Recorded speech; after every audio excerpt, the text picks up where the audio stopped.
Bonjour, je m'appelle Evan Nguyen Binh. J'ai écrit le livre Élégant comme les Français, accueillant comme les Vietnamiens.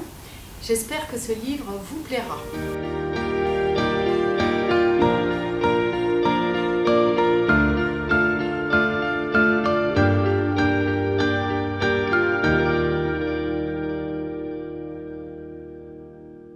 Alors en fait, j'ai écrit ce livre pendant que j'étais conseillère de coopération à l'ambassade de France au Vietnam, directrice de l'Institut français du Vietnam, donc de 2013 à 2017. Et en fait, pendant 4 ans de travail au Vietnam, j'ai pu observer les différences culturelles entre les Français et les Vietnamiens, et aussi les malentendus que ça pouvait parfois provoquer, les incompréhensions, les questions. Et je me suis dit que ce serait sans doute une bonne idée d'expliquer tout ça à la fois aux Vietnamiens et aux Français pour qu'ils se connaissent mieux. Mais aussi je dois dire que quand je suis arrivée au Vietnam, les Vietnamiens m'ont demandé d'ouvrir à l'Institut français du Vietnam des cours, des ateliers sur les bonnes manières, sur la façon de se tenir à table. Et je n'ai pas eu le temps en fait de faire ces ateliers, mais je m'étais dit que ce serait bien finalement d'avoir un petit livre, un petit vade-mecum pour expliquer ces bonnes manières et ces différences de bonnes manières entre les Français et les Vietnamiens. Alors il y a les manières de la table, il y a aussi les cadeaux, la façon d'offrir les cadeaux, la façon de recevoir les cadeaux. Il y a aussi la façon de communiquer. La façon dont les Vietnamiens et les Français communiquent, répondent aux questions, disent les choses ou ne disent pas les choses.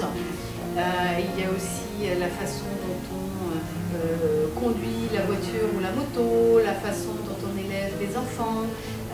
Enfin, il y a beaucoup d'aspects qui sont différents. Des fois, les Vietnamiens et les Français se ressemblent.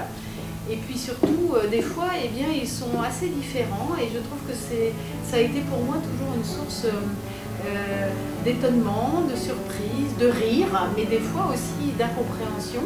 Et voilà, il y a beaucoup de parties comme ça qui expliquent un petit peu les différences culturelles. Je dirais les différences d'habitude et les différences d'attitude entre les Français et les Vietnamiens. Il y en a encore beaucoup d'autres. Je n'ai pas pu tout écrire dans le livre, mais voilà, j'ai essayé de couvrir effectivement beaucoup de chapitres différents. D'abord, j'espère que ce sera une réception positive parce que ça apprendra des choses ou ça expliquera des choses.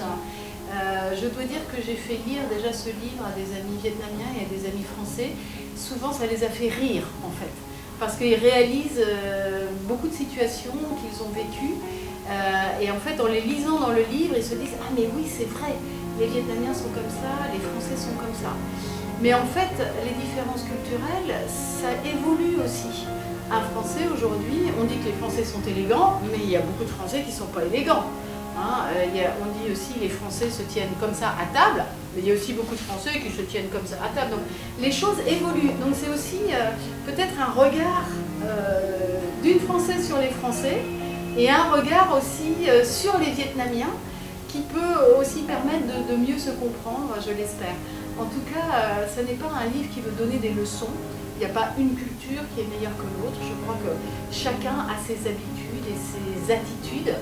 Et donc l'idée, c'est surtout d'aider les gens à mieux se comprendre.